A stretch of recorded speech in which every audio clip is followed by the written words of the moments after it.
Bismillahirrahmanirrahim. Assalamualaikum warahmatullahi wabarakatuh.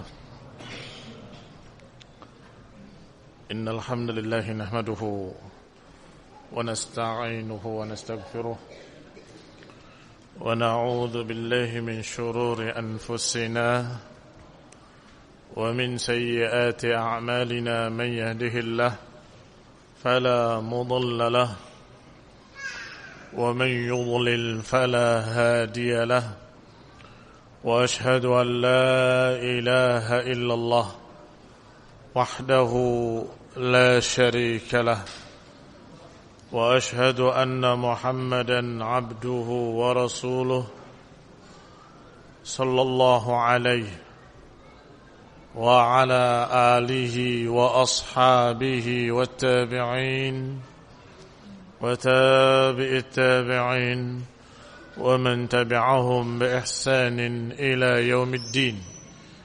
يا أيها الذين آمنوا اتقوا الله حق تقاته ولا تموتن إلا وأنتم مسلمون.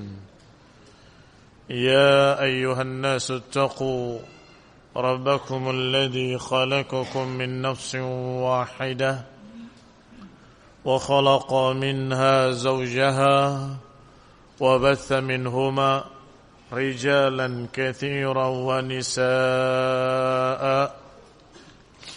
واتقوا الله الذي تساءلون به والأرحام إن الله كان عليكم رقيبا. يا أيها الذين آمنوا اتقوا الله وقولوا قولا سديدا يصلح لكم أعمالكم ويغفر لكم ذنوبكم ومن يطع الله ورسوله فقد فاز فوزا عظيما. أما بعد فإن خير الحديث كتاب الله وخير الهدي هدي محمد صلى الله عليه وعلى آله وسلم وشر الأمور محدثاتها فإن كل محدثة بدعة وكل بدعة ضلالة وكل ضلالة في النار. Ikhwani fi din, a'azzakumullah. Kita lanjutkan ucapan muallif, wa'lam anna al-faltata waz-zallata والمصيبة لا تخرج فاعلها من العدالة. Ketahuilah bahwa kekeliruan, kesalahan, ketergelinciran, kemaksiatan tidak mengeluarkan pelakunya dari keadilan. Keadilan dalam artian bisanya diterima riwayatnya, itu adil. Seorang yang memiliki ketergelinciran atau seorang yang memiliki faltah, kesalahan, atau seorang yang memiliki kemaksiatan tidak merusak adalahnya. Walau kana al-amr kadzalik la sara an-nasu kulluhum fussaqa. Kalau demikian, kalau ketergelinciran, kekeliruan, kesalahan itu mengeluarkan pelakunya dari keadilan, maka berarti semua orang tidak ada yang adil. Yang berarti semua orang fussaq, fasik. Wa hadza la yaquluhu aqil. Dan ini enggak ada yang mengucapkannya dari seorang yang berakal, apalagi ulama. Ikhwani fid din, a'azzakumullah. Rusaknya adalah karena beberapa perkara yang dikatakan oleh para ulama bahwa itu sudah menghilangkan kepercayaan kita dari dia. Seperti kedustaan yang terus-menerus, atau dikenal pemalsu hadis dan sebagainya. Tetapi kalau dia punya satu dosa atau punya satu kejelekan atau punya aib dari sifat-sifatnya, maka ini tidak merusak keadilannya selama dominannya adalah dia seorang yang saleh, jujur, terpercaya. Saleh artinya bukan orang yang menentang sunnah, bukan orang yang sesat, bukan. Terpercaya artinya bukan kadzab, maka diterima sebagai seorang yang adil. Adapun dosa mungkin dia punya. Nggak ada manusia yang maksum, nggak ada manusia yang bersih dari kesalahan. Walamma dakhala ahlu Mesir, dikisahkan ketika ahlu Mesir, penduduk Mesir berbondong-bondong masuk Islam di zaman Umar bin Khattab radhiyallahu taala anhu. Qara'u kitabullah, maka mereka pun membaca Al-Qur'an. Biasanya orang-orang baru masuk Islam semangat mempelajari Islam. Kemudian dibandingkan dengan muslimin yang sudah lebih dulu masuk Islam. Wa wajadul muslimina ala ghairi sifatil kamal, didapati muslimin tidak sempurna. Tidak mengerjakan yang ini, enggak mengerjakan yang itu, enggak mengerjakan yang ini. Min tarki ba'dil ma'murat wa rukubi ba'dil muharramat. Ada perintah-perintah yang enggak dikerjakan, ada dosa-dosa yang dikerjakan. Ta'adhamu dzalik. Mereka pun mulai merasa perkara itu perkara besar. Bagaimana ini? Muslimnya sendiri enggak ngerjakan Quran.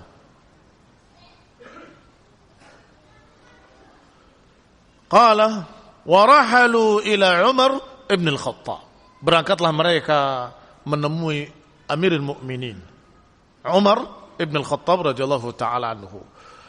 Wa dzakaru lahu dzalik, dan dikeluhkan apa yang mereka dapati. Bagaimana kau muslimin? Kau masih berbuat dosa, masih berbuat kesalahan ila akhirih. Fadzakkarahum bima ghaba anhum min tabi'atin naqs. Maka dikabarkan oleh Umar kepada mereka tentang apa yang merupakan tabiat manusia. Naqsil basyariyah. Naqsil basyariyah adalah kekurangan yang sifatnya manusiawi. Sebagai manusia mesti akan punya salah. Kullu bani Adam khata'. Semua anak Adam akan melakukan kesalahan. Wa khairut al-khatta'in at-tawwabun. Sebaik-baik orang yang salah adalah orang yang bertaubat.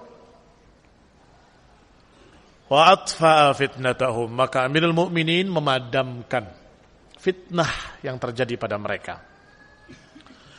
Dikisahkan oleh Al-Hasan, diriwayatkan oleh Tabrani dalam Jami' al-Bayan, juga oleh Hafidz Ibnu Katsir dalam tafsirnya, wa isnaduhu sahih wa matan hasan.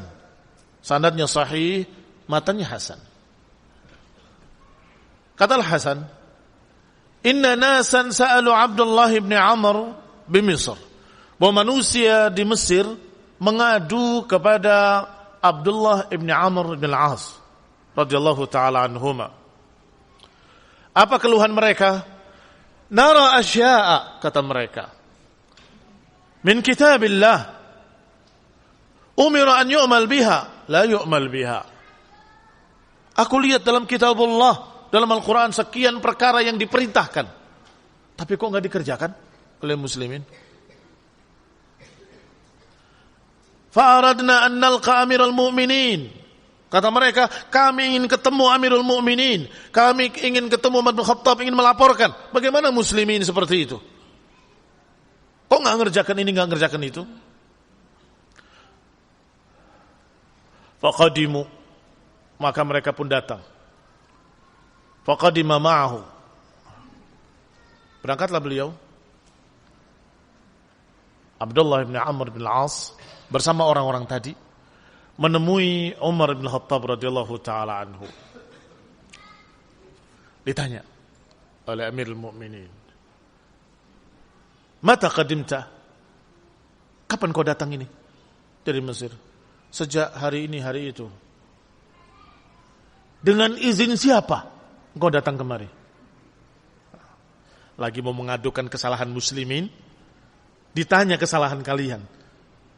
Kamu disuruh siapa? Izin sama siapa? Harusnya seorang gubernur izin sama atasannya bahwa aku mau ke Madinah ila akhirnya. Maka dijawab, "Fala adri kaifa rudda alaih." Aku pun tidak tahu, kata Abdullah bin Amr bin As, aku enggak bisa menjawab. Aku enggak tahu jawaban yang pas. Ini enggak punya jawaban. Izin sama siapa? Tetapi langsung menyebutkan hajatnya, "Ya Amirul Mukminin, inna nasan laqauni bi Misr." Sekian banyak manusia menemui aku di Mesir dan mereka berkata, kami melihat di dalam Al-Quran sekian perintah-perintah kok enggak dikerjakan, sekian larangan-larangan kok dikerjakan oleh muslimin. Bagaimana nih muslimin? Fa ahabbu an yalqauka fi dzalik. Mereka ingin untuk ketemu engkau. Kata Umar, fajma'hum li. Kalau gitu kumpulkan mereka untukku. Maka dikumpulkan mereka di hadapan Amirul Mukminin. Fajama'tuhum lahu fa akhadha adnahum rajula. Maka beliau mengambil orang yang terdekat, ini Amirul Mukminin, langsung nanya, "Anshuduka Allah atau anshuduka billah wa bihaqqil Islam 'alaik. Aqra'ta al-Qur'an kullah?" Aku tanya kepadamu, dengan nama Allah dan dengan haknya Islam, apakah engkau sudah baca Quran seluruhnya? Dia jawab, "Na'am." Iya, aku sudah baca semuanya. Qala fa hal asaitahu fi nafsik? Apakah engkau sudah terapkan semua itu pada dirimu? Orang itu menjawab, "Allahumma la." Sungguh, demi Allah, memang belum. Kata Abdullah bin Amr bin As, "Lau qala na'am la khasamahu." Kalau orang tadi bilang, "Iya, saya sudah semua," akan didebat, akan dibantah oleh Amirul Mukminin. Alhamdulillah jawabnya, ya memang belum. Orang kedua ditanya, "Anta fal asaitahu fi basarik?" Apakah kau sudah terapkan pada matamu? Apakah kau sudah terapkan Al-Quran pada bahasamu? Apakah engkau sudah terapkan Al-Quran pada atharik? Kemudian orang kedua, "Tattabi'uhum hatta ata ala akhirihim." Rombongan tadi ditanya satu persatu sampai orang terakhir. Kalau kamu sudah baca Quran, sudah terapkan pada wajahmu, pada matamu, pada tanganmu, pada badanmu, pada akhlakmu, pada lisanmu? Semua menjawab dengan belum. Thakilat Umar ummuhu atukallifunahu an yuqima an-nas ala kitabillah. Sungguh Umar kehilangan, ibunya Umar kehilangan Umar. Apakah kalian membebani manusia untuk menerapkan Al-Quran seluruhnya, padahal kalian sendiri belum? Lihat ikhwan fillah, azakumullah. Dikatakan qad alima Rabbuna an satakunu lana sayyi'at. Kata Umar, ketahuilah, Rabb kita, Allah, sudah tahu kalau kita mesti akan berbuat salah, berbuat kekeliruan, ketergelinciran, dosa-dosa kecil.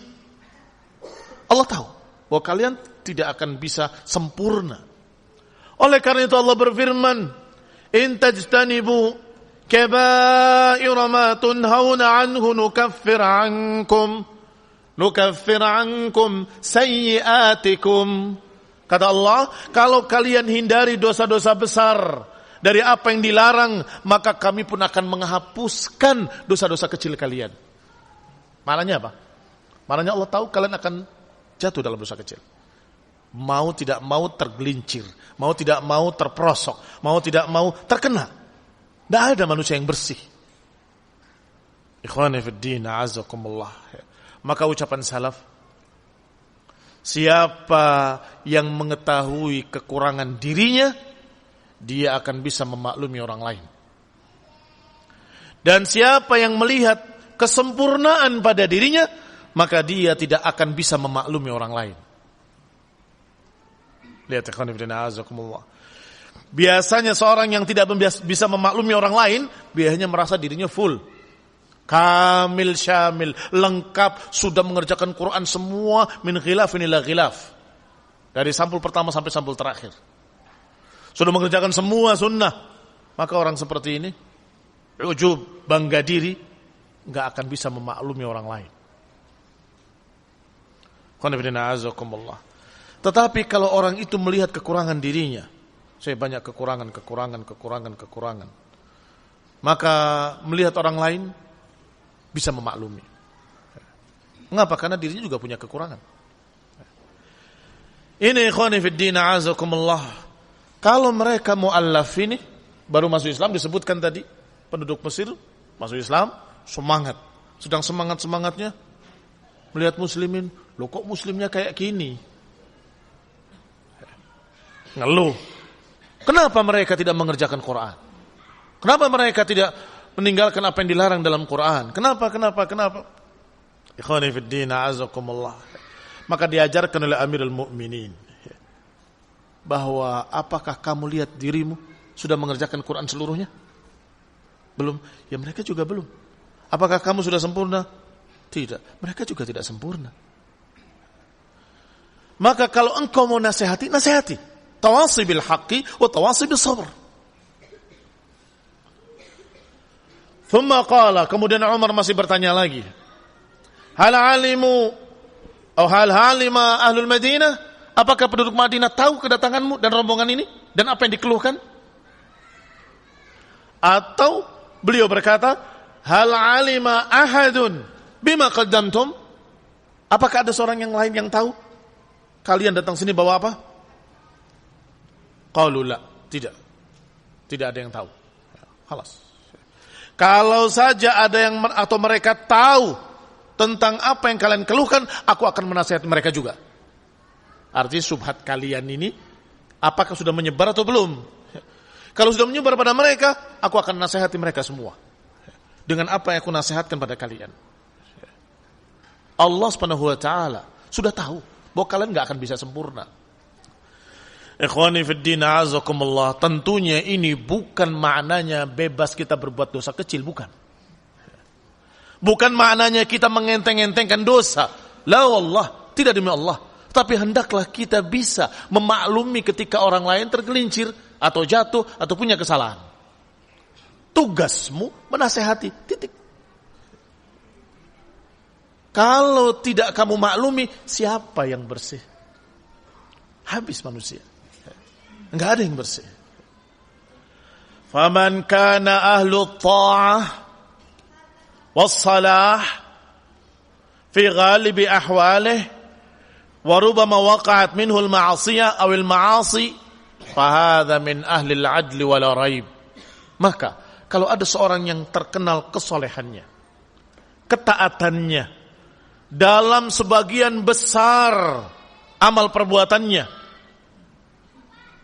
dan mungkin terjadi pada 1-2 maksiat, maka orang ini masih dikategorikan adil, masih dikategorikan seorang yang adil, wala raib, dan gak ada keraguan.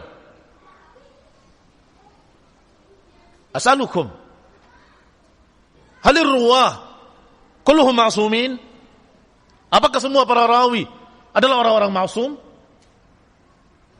As'alukum, apakah mereka maksum?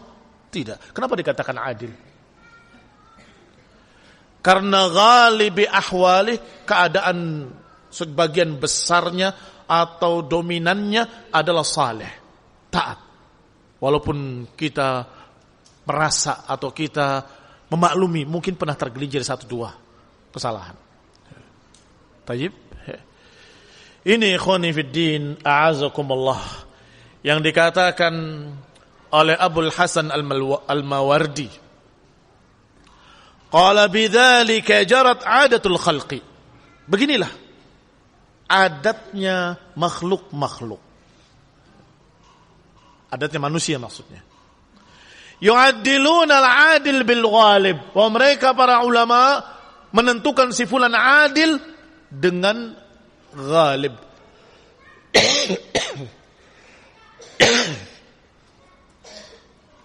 Dengan ghalib artinya dengan mayoritas amalnya. Dengan yang dominannya. Ini dominannya jelek, ya orang jelek. Ini dominannya baik, ya orang baik. Ini dominannya salah, ya orang saleh. Tetapi ini dominannya fasik, dosa-dosa yang lebih banyak daripada ketaatannya, ya orang fasik. Berarti hukum itu alal ghalib. Al-hukmu alal ghalib. Bahwa hukum itu terhadap apa yang dominan. Dominannya saleh, dia saleh. Dominannya fasik, dia fasik. Maka dikatakan di sini oleh Al-Mawardi, bil ghalib min af'alih. Dikatakan saleh kalau ghalibnya saleh. Warubbama asa. Mungkin pernah dia berbuat jelek. Sebaliknya yufassiqun al-fasiq bil ghalib. Juga menganggap fasiknya orang fasik dengan dominannya. Qala wa rubbama ahsan. Mungkin kadang-kadang dia berbuat baik. Apa pepatah Arab menyatakan? Qad sadaqa al-kadhub. Sang pendusta kadang jujur. Apakah ketika jujur, wah ternyata dia orang jujur begitu? Tidak, tetap kadzab. Mengapa? Dominannya kadzab. Dia berdosa ke sana kemari, dia menipu sana, menipu sini, dia berdosa pada semua orang. Kadzab. Tiba-tiba dia jujur kepada dokternya, kepada tukang cukurnya. Gimana? Ya. Yang mana yang sakitnya? Sini dok. Kok kali ini jujur dia? Ya iya, untuk kepentingan dia. Kalau nggak jujur, nggak bisa diobati. Nggak merubah status kalau dia kadzab. Tidak merubah statusnya kalau dia kadzab. Sebaliknya ada seseorang yang sangat jujur. Tiba-tiba ketika ada kasus tertentu, dia dalam keadaan ketakutan, terancam, dia berdusta. Pengen menyelamatkan dirinya. Apakah merusak keadilannya? Kejujurannya? Qala Ibnu Qayyim rahimahullah. Walakin qad yughallat fi musamma al-adalah. Kata Ibnu Qayyim, kadang-kadang manusia salah sangka untuk berbicara tentang siapa yang adil.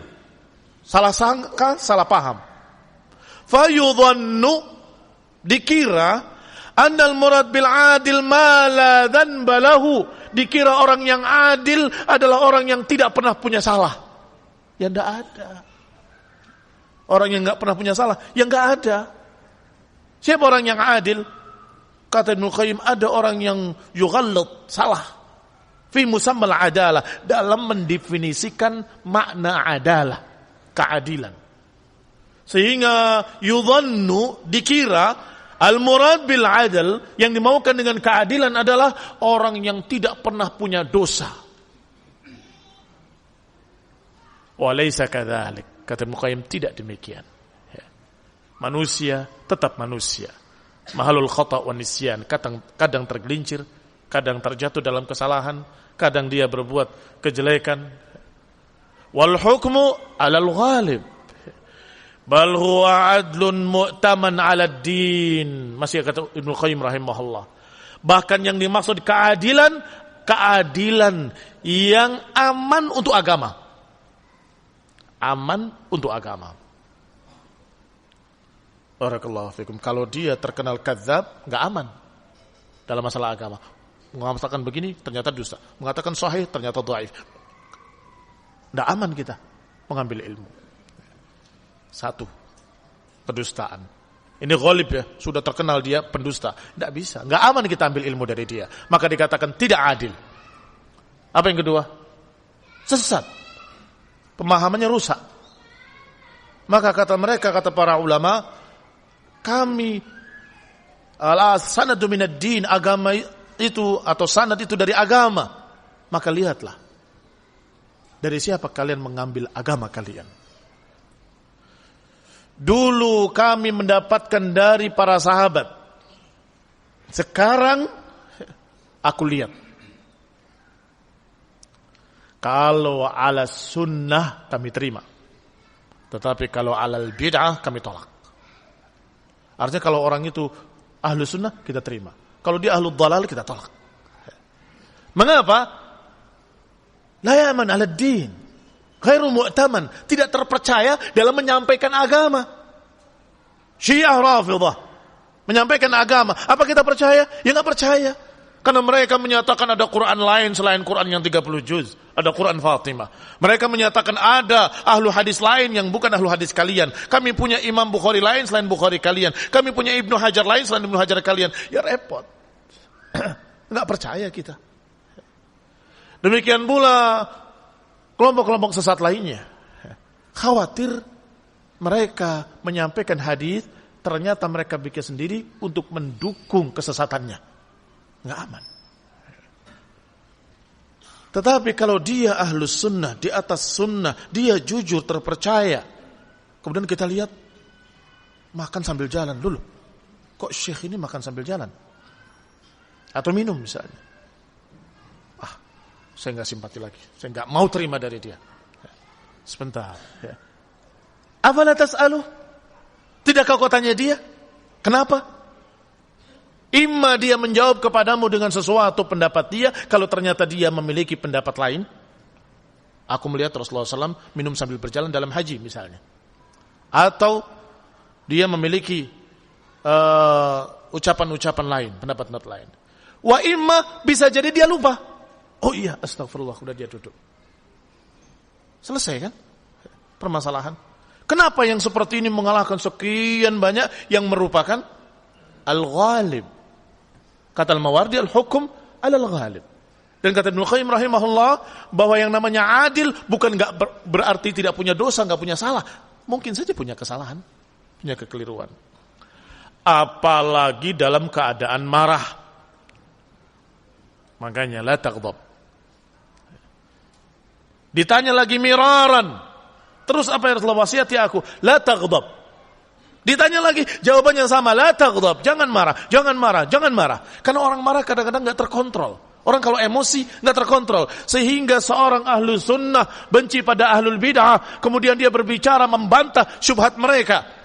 Kalau diiringi kemarahan, kadang-kadang keluar kata-kata yang enggak pas. Ya. Tapi apakah merusak keadilan orang ini? Tidak. Mengapa?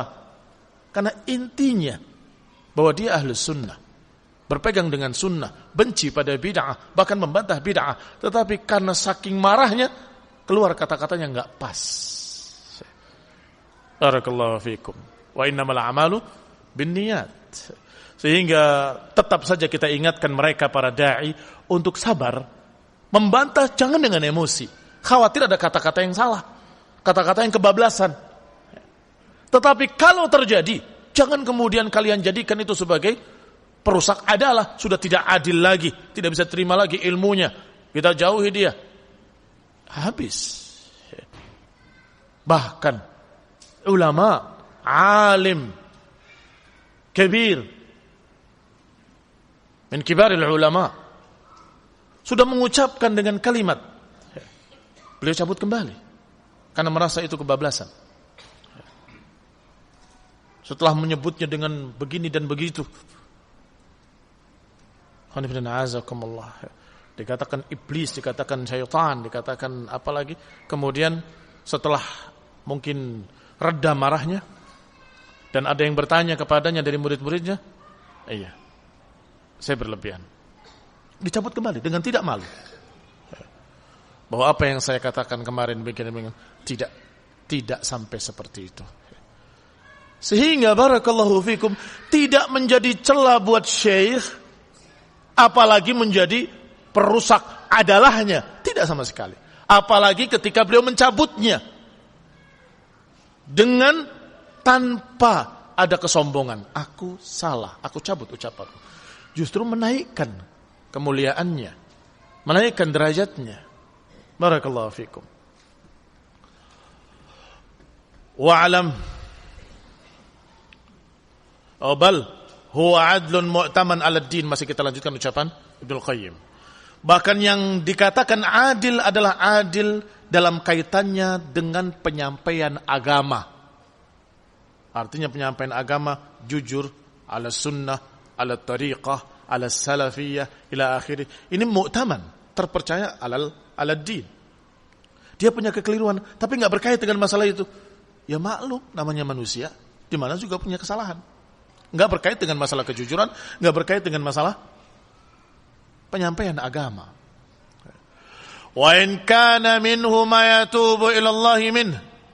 Kalaupun ada padanya sesuatu yang dia bertaubat daripadanya, apalagi hada la yunafil adalah, tidak merusak keadilan. Kama la yunafil iman wal wilayah, sebagaimana imannya juga tidak terbatalkan. Sebagaimana kewaliannya juga tidak terbatalkan. Apa itu kewalian? Tingkat wali. Siapa itu wali? Yang punya karamah. Yang punya keanehan-keanehan, bisa sholat di atas air, bisa terbang di langit. Bukan itu ukuran kewalian.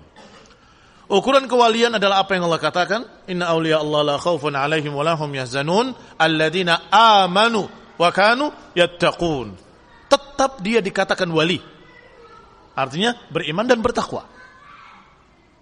Sebab dia tergelincir, bertaubat lagi, atau kekeliruan, salah, dia ralat kembali, atau dia jatuh ke dalam suatu dosa, diingatkan, dia sadar, mundur kembali dan kemudian menyesali.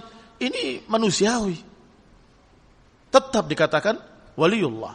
Sehingga dikatakan serendah-rendah ahlus sunnah adalah waliyun min awliyaillah. Waliyun min awliyaillah. Tetapi setinggi-tinggi ahlul bid'ah, dia waliyun min awliyais syaitan. Walaupun paling ahli ibadah. Tapi ahlu sunnah, walaupun paling rendahnya dalam artian ibadahnya pas-pasan, hanya ngerjakan yang wajib-wajibnya saja, titik.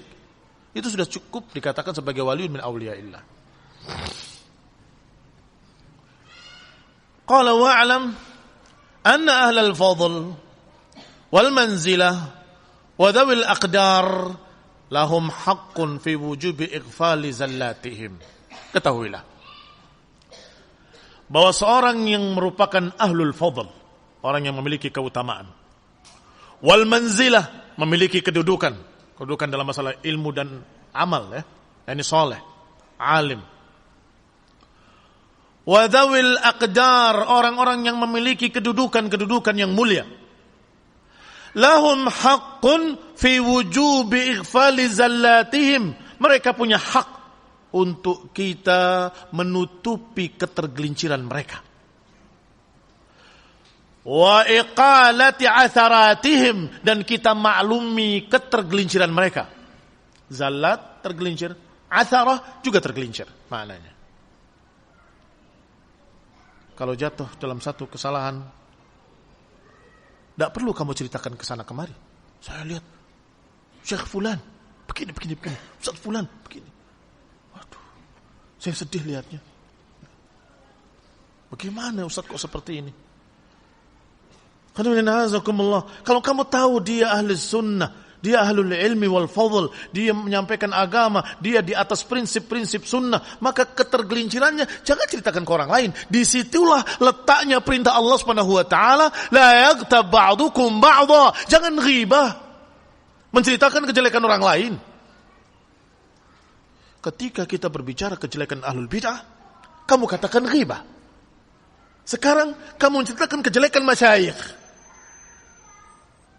Mana? Terbalik. Kalau kamu ceritakan penyimpangan ahlul bid'ah, itu bukan ghibah, mengajarkan kepada kaum muslimin bahwa itu salah. Jangan ikuti jalan mereka. Mereka menyimpang, mereka sesat.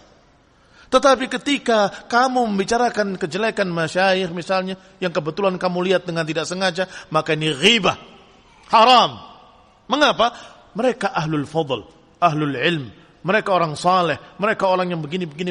Maka ketergelincirannya jangan kamu bahas ke sana kemari. Cukup kamu pura-pura tidak lihat, atau kalau kamu berani nasihati. Syekh, kok antum seperti ini? Antum seperti itu. Masa? Kemungkinan pertama. Ternyata dia tidak sadar melakukannya. Masa aku seperti itu? Kemungkinan kedua, ternyata bagaimana kalau aku sependapat dengan pendapat Imam Fulan? Dan aku cenderung kepada beliau. Aduh, Syekh, teman kami di sini semuanya sepakat bahwa itu tidak boleh. Taib, ana ikut antum. Ini akhlak. Mengapa? Karena kita tahu dia ahlul fadl, ahlul ilm. Dan dia berijtihad dengan ilmu yang dia punya. Barakallahu fikum.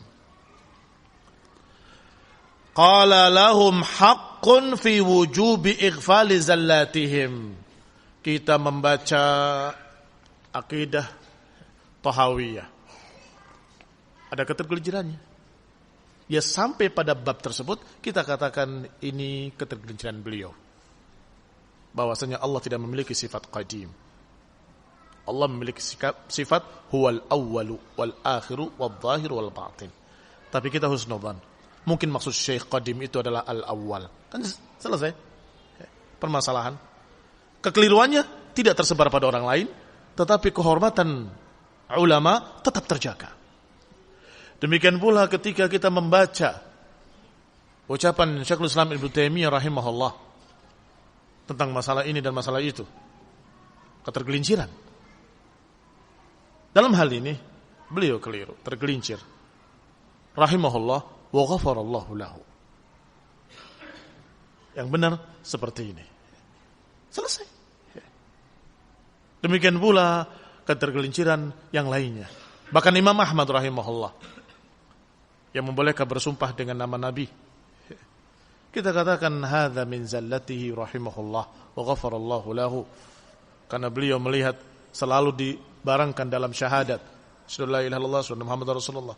Dibarangkan pula dalam sekian ayat dan hadis Allah dan Rasulnya, Allah dan Rasulnya, Allah dan Rasulnya.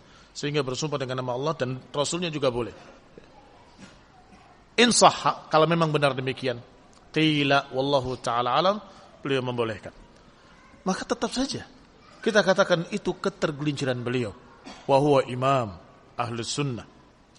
Demikian pula ketika kita berbicara tentang Imam Syafi'i.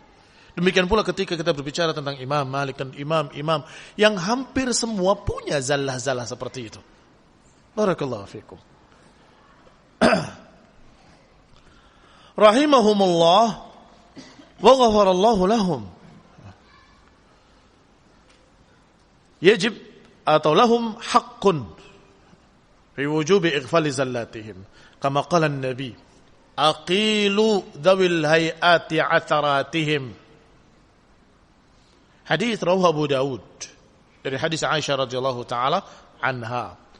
Aqilu dhabil hayat atharatihim. Maklumilah. Yani dalam keadaan kita tahu bahwa itu ada ketergelincirannya. Tutupilah orang yang memiliki kedudukan kesalahan-kesalahan mereka, kekeliruan, ketergelinciran mereka. Khonibin a'azakumullah. Sehingga ketika kita menerima ilmu dari mereka, kita tidak terhalang. Hanya karena kasus tertentu yang sesungguhnya tidak merusak keadilannya. Qala Ibnu Qayyim rahimahullah, fa inna Allah khassahum binaw'i takrim. Kenapa kok dzawul fadl, mereka para ulama yang memiliki kedudukan, kok wajib kita maklumi kekeliruan dan kesalahan mereka? Fa inna Allah khassahum, karena Allah telah mengistimewakan mereka binaw'i takrim, sejenis atau dengan sejenis kemuliaan. Allah khususkan dengan sejenis kemuliaan. Wa tafdhil ala bani jinsihim, Allah angkat mereka di atas seluruh manusia sejenisnya. Apa itu ayatnya? Yarfa'illahu alladhina amanu minkum walladhina utul ilm darajat. Kami angkat mereka, orang-orang yang beriman yang berilmu, beberapa derajat. Allah yang mengangkat. Kenapa kita jatuhkan? Allah yang memuliakan. Kenapa kita rendahkan? Allah Subhanahu wa taala yang menyuruh kita fas'alu ahla dzikri in kuntum la ta'lamun. Tanyakan pada mereka ahlu dzikr, ahlul ilm, ulama. Kalau kalian tidak tahu, kenapa kalian malah menjauh? Dia punya salah. Emang siapa yang tidak punya salah? Lihat ikhwan fillah azakumullah. Jangan ifrat, jangan tafrid. Jangan ekstrem kanan, jangan ekstrem kiri. Jangan kayak hizbiyin, sururiyin, mutalawwinin. Jangan pula kayak haddadiyin, hajuriyin. Yang ini mutasahil. Hatta ahlul bid'ah juga mereka datangi, mereka ambil ilmu segala macam. Yang ini malah kebablasan. Haddadiyun, hatta imam ahlus sunnah dia tolak. Fathul Bari bakar. Karena Ibnu Hajar Asy'ari. Ucapan atau kitab-kitab Nawawi dibuang. Kitabnya Syekhul Islam mereka tinggalkan karena ada ucapan kufurnya di dalamnya. Astagfirullah, ucapan kufur yang mana? Karena dia mengingkari tentang ini, tentang itu. Ketergelinciran. Apalagi akidah tahawiyah. Bagaimana dia? Sahibul bid'ah menyatakan bahwasanya Allah qadim. Habis kitab-kitab para ulama. Ini kebablasan ke sana, ini kebablasan ke sini. Wa khairul umur awsatuha. Sebaik-baik perkara itu yang tengahnya, yang paling bijaknya, yang paling adilnya. Kesalahannya apakah zallah, ketergelinciran, atau memang penyimpangan pemahaman akidah. Kalau memang penyimpangan pemahaman, kita tinggalkan. Tetapi kalau tergelinciran, dimaklumi. Loh, apakah yang terjadi pada Abu Ja'far at-Tahawi dalam akidah Tahawi itu tergelinciran? Jelas ketergelinciran. Karena di awal sudah dia katakan. Di awal prinsipnya. Wajib mengimani semua apa yang ada dalam Quran dan Sunnah. Bahwa sifat-sifat Allah adalah apa yang Allah kisah, apa yang Allah katakan dalam Quran dan Sunnah. Lihat prinsipnya beliau. Maka kami katakan bahwa Allah qadimun bila tidak. Jelas maksudnya al-awwal kan? Karena dalam Al-Quran enggak ada sifat qadim, adanya al-awwal. Maka kita husnudzon, maksud beliau adalah al-awwal sebagaimana dikatakan oleh muridnya Ibn Abdul Aziz Al-Hanafi yang mensyarah akidah Tahawiyah bahwa maksud guruku, maksud syekhku adalah huwal awwalu wal akhiru. Masyaallah. Bijak. Maka ahlu sunnah itu adalah ahlu hikmah. Orang-orang yang memiliki hikmah. Adapun mereka yang katanya dalam tanda petik salafi bijak, bukan, salafi mutasahil. Kalaupun mau dikatakan salafi, jangan-jangan tidak salafi. Karena salafus saleh tidak demikian. Tidak menggampang-gampangkan dengan ahlul bid'ah, tidak. Mereka sangat berhati-hati. Ikhwani fid din, a'azakumullah, kaum muslimin rahimani wa rahimakumullah. Maka Ibnu Qayyim rahimahullah menyatakan bahwa mereka para ulama telah diberi oleh Allah keutamaan, kedudukan, ketinggian. Allah angkat derajatnya, yarfa'illah. Wa man kana minhum masturan masyhuran bil khair. Maka siapa yang dalam keadaan masyhur dengan kesolehannya, masyhur dengan keimamannya, dengan keilmuannya, mastur, tertutup kesalahan-kesalahannya. Artinya Allah tutupi kejelekannya, kekurangannya. Hatta kababi jawadihi,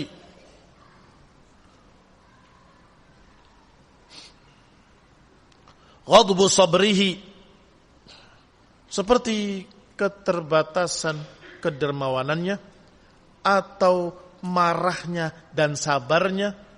Wa adil alaihi syaitanih fala tusari' ila ta'nibihi. Maka jangan segera mencelanya. Ternyata dia bukan ulama yang saya kenal. Ternyata dia bukan orang yang begini, orang yang begitu. Hati-hati, sabar. Kadang-kadang orang yang dermawan suatu saat imma enggak punya atau melihat kamu tidak pantas atau apa, tidak boleh. Ini saya butuh, enggak, saya enggak mau ngasih kamu. Wah, ustadz kok pelit. Misalnya. Kan umumnya namanya ulama dermawan, banyak membantu, selama dia punya ambil. Kali ini enggak dikasih, jangan langsung dicerca, Mungkin ada latar belakang yang kamu tidak tahu. Ada latar belakang yang kamu tidak tahu. Atau dia melihat kamu tidak perlu dibantu. Atau dia melihat kalau kamu dibantu ada efek yang demikian dan demikian. Ila akhirnya. Sama juga ketika azbu sabrihi, ketika kesabarannya hilang.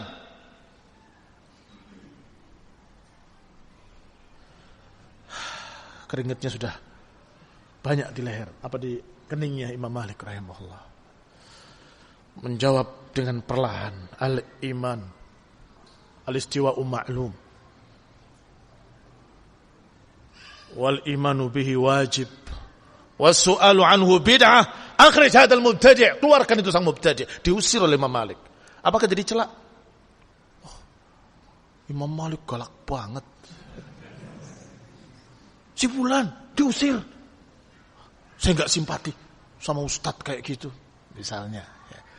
Nah, jangan segera serta-merta. Sebentar, sabar. Apa sebabnya? Kenapa? Apa dibalik itu? Kalaupun dianggap kesalahan, apakah itu merusak keadilannya, merusak keilmuannya, merusak? Tidak merusak adalahnya, tidak merusak. Apalagi itu jelas bukan kesalahan. Adalah dia menjaga yang hadir dari pemikiran-pemikiran menyimpang. Khonifuddin, a'azakumullah. Dan mungkin akan kalian dapat yang seperti itu. Pengalaman beberapa orang, termasuk saya, kaget ketika mendapati ternyata orang berilmu pun manusia. Iya, kaget, sedih, terpukul. Ya Allah, kok kayak gini? Ya, sedih. 1 kali, 2 kali, yang ketiga kali memang manusia. Mau diapain? Ya. Jadi saya berharap, ini kesalahan saya. Saya berharap kalau guru-guru saya, masyayikh saya, itu malaikat yang gak pernah punya salah. Pengennya begitu. Sehingga saya itu semangat ngajinya. Begitu tahu, loh kok begini ya? Pindah kemana saya ya? Pindah sana aja. Pindah ke sana. Semangat. Oh ini lebih soleh dari yang sana. Ternyata, loh kok Ustadz begini ya? Lemah lagi. Lama-kelamaan sadar, memang semua manusia yang punya salah, punya kekurangan. Ini khonina azakumullah, apalagi dicari. Apalagi dicari, cari-cari kesalahan. Akan dapat. Kalau enggak dapat, belum ketemu berarti. Iya kan? Karena semua manusia punya kekurangan. Kalau dicari, ima dapat atau belum ketemu. Dan biasanya yang belum ketemu, akhirnya yang bukan salah dianggap kesalahan. Yang sudah taubat diungkit-ungkit. Ini barakallahu fikum kenyataan yang terjadi di masyarakat. Naktafi bihadzal qadar. Barakallahu fikum. Subhanaka bihamdika la ilaha illa anta astaghfiruka wa atubu ilaik. Banyak sekali.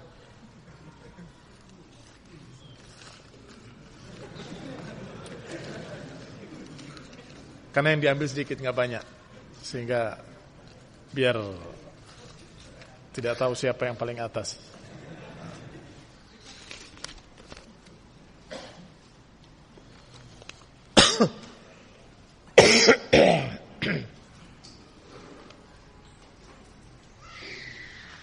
Bismillah, Ustaz, ana bertanya. Ana seorang yang dihinggapi perasaan was-was sampai kadang juga diikuti rasa takut. Bagaimana menghilangkannya? Apakah ini bisa karena pengaruh jin? Dan bagaimana hukumnya kalau diruqyah? Iya. Mau diruqyah silahkan. Enggak ada jeleknya diruqyah. Tetapi yang namanya was-was itu biasanya dari kekurangan ilmu. Dari kekurangan ilmu. Barakallahu fikum. Sehingga harus bertambah rajin belajar. Kalau kamu tahu dengan yakin ini benar, kamu tahu dengan yakin ini salah, apakah kamu was-was? Tidak. Tapi kalau kamu lihat ini kayak benar, ini kayak salah, kamu was-was. Salah benar, benar salah.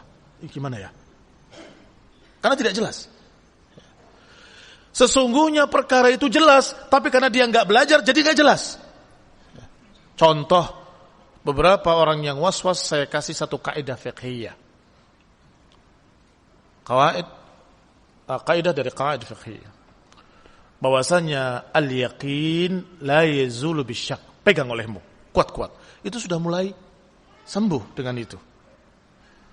Al-yaqin la yazulu bisyak.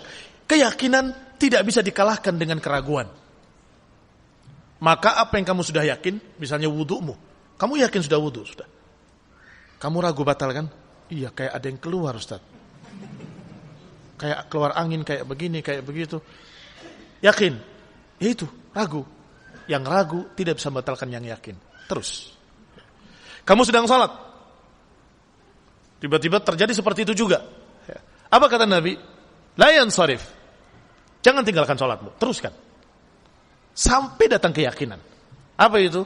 Lafadznya hingga kamu mencium baunya atau mendengar suaranya. Berarti kamu benar-benar buang angin. Kalau ragu, teruskan salatmu. Yang yakin tidak akan kalah dengan yang ragu. Karena yang ragu itu bisa jadi bisikan-bisikan syaitan. Maka jangan dituruti. Nah, kata Ibnu Qayyim rahimahullah, semua istihsanat dalam masalah waswas semuanya tidak ada sunnahnya.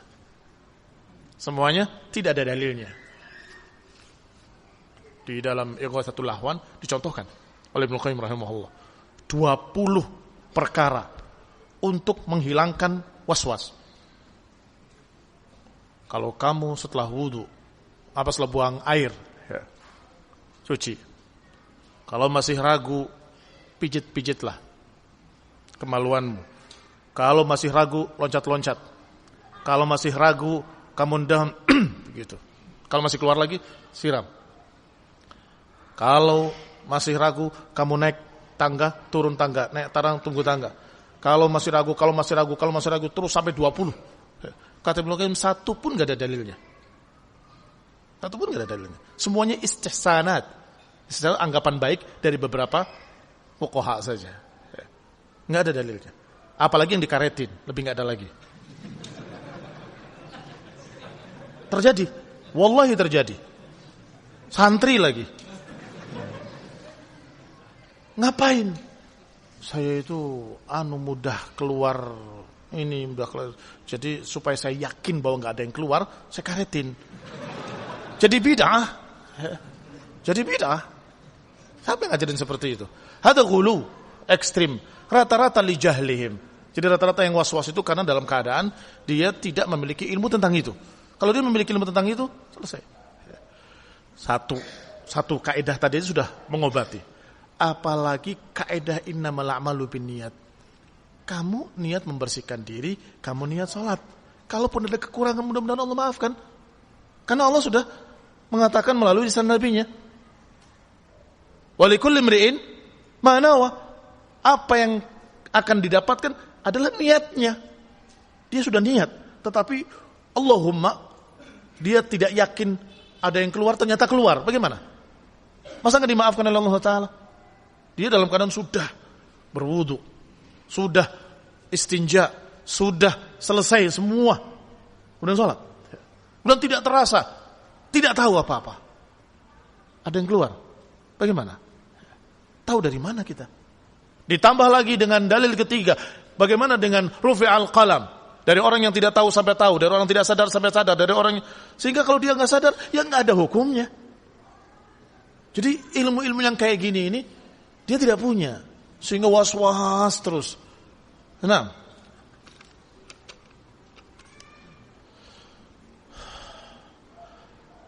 Ustaz, apa hukumnya membunuh Kiai Slamet? Astagfirullah, bunuh Kiai? Nah, boleh membunuh Kiai, barakallahu fikum. Haram, mereka masih muslim, masih muslimin. Dalam kurung kerbau bule yang ada di Solo, dijuluki Kiai Slamet. Agar tidak dipercaya seperti kisah Nabi Ibrahim alaihissalam. Maksudnya, agar tidak dipercaya seperti Nabi Ibrahim yang merusak berhala maksudnya. Perasaan bukan satu ya. Punya turunan sudah itu. Kalau kamu bunuh Kiai Slamet, ada Kiai berikutnya. Wallahu alam. Saya tidak tahu jawabannya. Tapi dia bukan kiai. Artinya tetap saja dia bukan manusia. Tidak ada qisas di sana. Tidak ada diat 100 ekor unta, tidak ada. Paling akan dibahas oleh para ulama kalau kamu tanyakan pada mereka tentang maslahatnya apa, mafsadahnya apa. Kalau diperkirakan masalahnya lebih besar, ngapain? Nah,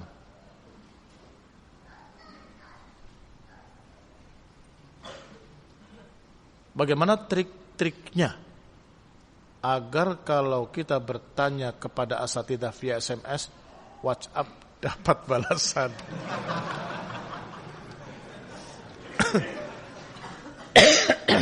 Tidak tahu saya trik-triknya. Saya nggak akan membocorkan. Saya tidak tahu asatidzah. Kalau saya, pertama kalau orang itu saya kenal, sehingga mengenalkan namanya dulu. Saya fulan dari sini, dari sana. Kalau yang nomor tok saya nggak tahu siapa dia, saya nggak jawab. Apalagi kalau pertanyaan berkaitan dengan politik, berkaitan dengan urusan-urusan kayak gitu, saya nggak jawab. Baca, tinggal. Karena banyak yang perlu dijawab. Kedua, pertanyaannya. Kalau pertanyaan yang layak tajilal jawab, saya nggak jawab. Kalau pertanyaan yang saya rasa bahwa itu adalah pertanyaan yang penting dijawab, apalagi yang sifatnya genting. Seperti dia menyatakan, saya di kendaraan sekarang ini, saya begini. Apa yang harus saya lakukan? Kalau saya tidak jawab, dia sudah turun, sudah lewat. Itu kadang dijawab. Yang ketiga, maaf, kalau saya tidak bisa menjawab, saya nggak jawab. Dan tidak dijawab, maaf saya tidak bisa juga enggak. Wah, ini enggak Pak. Ya karena enggak sempat aja. Yang ketiga, kalau ada khilaf yang lumayan, saya juga kadang-kadang tidak berani, tidak lancang untuk menjawab. Tak biarkan. Mengapa? Karena saya tahu sedang terjadi polemik di mereka, di kalangan ikhwan terjadi polemik, maka saya tidak berpendapat. Silakan. Mau ikut Syekh Fulan silakan, ikut Syekh Fulan silakan. Saya tidak andil. Yang berikutnya, kalau pertanyaannya curhat, lebih-lebih lagi tidak saya jawab. Suami saya Ustaz, panjang, saya buang. Kenapa? Bagaimana mungkin bisa jawab kalau saya mendengar dari satu sisi, tidak mendengar dari pihak suami? Bagaimana mungkin akan bisa jawab? Maka yang gini-gini saya nggak jawab. Apalagi ada kekhawatiran karena perempuan, sehingga curhat, akhirnya kenalan, akhirnya SMS-an, chattingan. Demikian pula kalau laki-laki curhat tentang masalah istri saya juga nggak jawab. Dan biasanya yang seperti itu kalau dia bisa datang biasanya. Dua-duanya, suami dan istri, mengajukan permasalahan, itu mungkin bisa dijawab. Wallahu ta'ala alam. Mohon maafnya yang sangat banyak kalau ada pertanyaan-pertanyaan yang tidak terjawab di SMS. Ada satu lagi, bahasa. Saya ini perasaan kayak masih sekolah ya. Dikasih ulangan terus. Karena pertanyaannya seperti ulangan. Apa hukumnya ini? Kalau begini, dua. Ini saya ulangan kayaknya ini. Yang kalau mau dia buka buku, ada. Buka buku dari bukunya terjemahan-terjemahan para ulama, ada. Sederhana-sederhana saja. Nah, itu udahlah. InsyaAllah ada yang jawab selain saya. Begitu.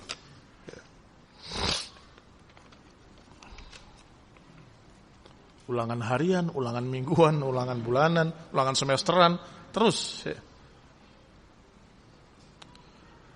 Assalamualaikum. Jika mengambil kebenaran, jangan lihat orangnya. Bagaimana ketika mendapatkan kebenaran dari ustadz-ustadz kalangan roja? Itu yang saya katakan tadi. Kita tidak ngaji sama mereka, kita tidak mengambil ilmu dari ahlul ahwa ataupun dari orang-orang yang mutalawwinin. Tetapi ketika mereka berbicara seperti ini terdengar, entah disampaikan orang lain, atau kita dapat kiriman tiba-tiba masuk di HP kita, kita tanya, ini benar enggak Ustaz? Kalau kenyataannya benar gimana? Ya harus kita katakan benar, ini benar. Tapi hati-hati mereka itu mutalawwin. Gitu. Nah,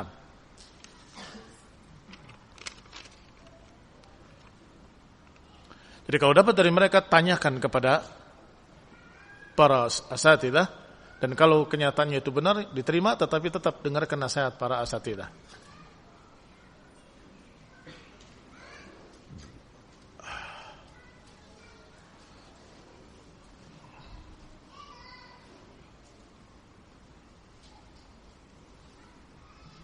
Juga pertanyaan yang tidak saya jawab adalah kalau pertanyaan itu khawatir kalau dijawab memberatkan dia. Sedangkan perkara itu ada rukhsah. Tetapi saya tidak akan mengatakan, oh itu boleh, nanti dikira boleh. Oh saya akan dikatakan tidak boleh, padahal dia kondisinya berbeda. Itu juga saya biarkan dia.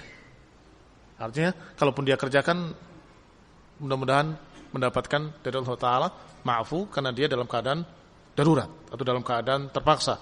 Kalau begini gimana Ustaz? Bismillah, berpikir sendiri aja lah. Artinya orang itu yang nanya tahu kalau itu hukum asalnya tidak boleh. Tapi dia cerita daruratnya. Saya tidak tahu darurat dia sekedar dan sekadar apa. Maka itu juga saya biarkan. Seperti yang barusan. Itu sudah dijawab. Cukup ya?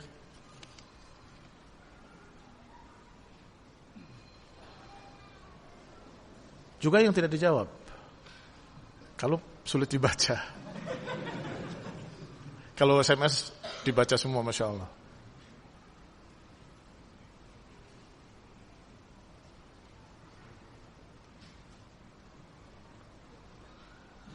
Ini sama juga ini. Terpaksa harus cukur jenggot, terpaksa harus ini, terpaksa. Kalau kalian punya pekerjaan lain yang lebih aman, kerja yang lain. Nah, wallahu ta'ala darurat kalian seberapa?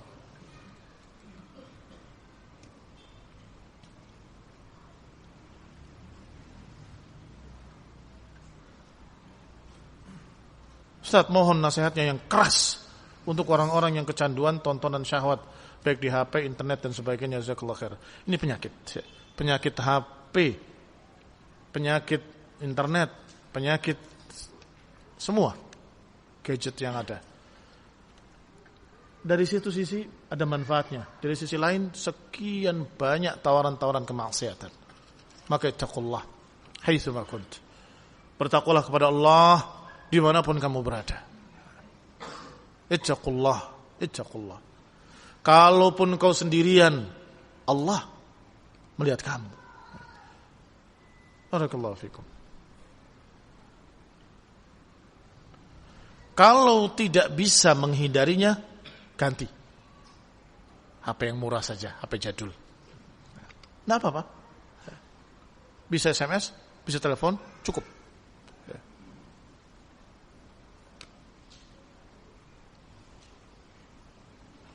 Dulu anak pernah menemukan dompet isinya uang dan surat-surat identitas. Dompet dan uangnya saya ambil, saya pakai, identitasnya saya buang. Sekarang anak merasa bersalah dan ingin bertaubat. Kalau bertaubat dari dosa-dosa yang sifat zalimul li nafsih, maka langsung bertobat pada Allah cukup. Kalau berkait dengan manusia, kamu harus mengembalikan madlamatuhu ilaih. Mengembalikan madlamahnya atau meminta keriduannya. Identitasnya masih ada enggak? Dibuangnya kemana? Kalau masih ada atau masih ingat, cari. Kalau enggak ada, minta ampun pada Allah yang banyak, banyak-banyak sedekah dan tunggu. Ini beratnya. Tunggu apa yang akan terjadi nanti yaumul qiyamah. Bagaimana orang itu menuntut kamu atau memaafkan kamu. Sehingga hendaklah diimbangi dengan amalan saleh dan sedekah. Mudah-mudahan Allah akan mudahkan hisabnya yaumul qiyamah, dan kemudian timbangan amal kebaikannya lebih berat daripada timbangan amal kejelekan yang tadi. Mudah-mudahan kemudian diampuni oleh Allah dan dimasukkan dalam jannah. Amin. Wa sallallahu Muhammadin wa ala alihi wa ashabihi وسلم تسليما كثيرا سبحانك اللهم وبحمدك أشهد أن لا إله إلا أنت أستغفرك وأتوب إليك والسلام عليكم ورحمة الله وبركاته